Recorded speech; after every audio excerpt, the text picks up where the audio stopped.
ایک ملک میں ہاتھی کو کسی نے کبھی نہ دیکھا تھا۔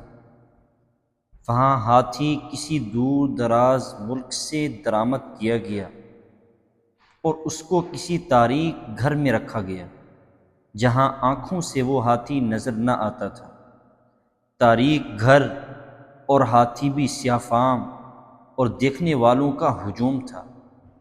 ہر شخص کو جب آنکھوں سے کچھ نہ دکھائی دیتا تو ہاتھ سے ٹٹول کر قیاس کرتا۔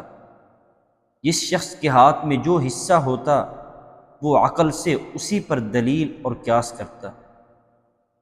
چنانچہ جس شخص کے ہاتھ میں اس کا کان تھا اس نے کہا یہ تو ایک بڑا سا پنکھا معلوم ہوتا ہے، اور جس شخص کا ہاتھ اس کی پشت پر تھا اس نے کہا یہ تو تخت کی طرح کوئی چیز ہے، اور جس شخص کا ہاتھ اس کے پاؤں پر تھا اس نے ٹٹول کر کہا نہیں، آپ لوگ غلط کہتے ہو، یہ تو ستون کی طرح ہے۔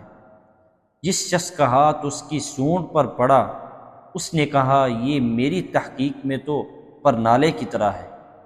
خلاصہ یہ کہ تمام اہل عقل بہت زیادہ اختلاف میں مبتلا ہو گئے۔ حضرت مولانا رومی رحمۃ اللہ علیہ فرماتے ہیں کہ اگر ان ہاتھوں میں کوئی شمع ہوتی تو اس روشنی میں یہ سب اختلافات سے محفوظ رہتے۔ اس واقعہ سے معلوم ہوا کہ مسلمانوں میں اتفاق پیدا کرنے اور ان کے آپس میں اختلافات ختم کرنے کے لیے ضروری ہے کہ وہ دل کا نور حاصل کرے، اور اس لیے نور کے ذریعے سے جب ان کے دلوں سے جہالت کا اندھیرا اور برے اخلاق کے کانٹے ختم ہوں گے تو حق کا راستہ سب پر واضح ہو جائے گا اور اختلافات مٹ جائیں گے۔ اور دل کا نور حاصل کرنے کا طریقہ اتباع سنت ہے، اور ان نیک لوگوں اور اللہ والوں کی صحبت کی برکت سے جو 100% سنت نبوی صلی اللہ علیہ وسلم کے رنگ میں رنگے ہوئے ہوں، تو خود سنت نبوی پر چلنا آسان ہو جاتا ہے۔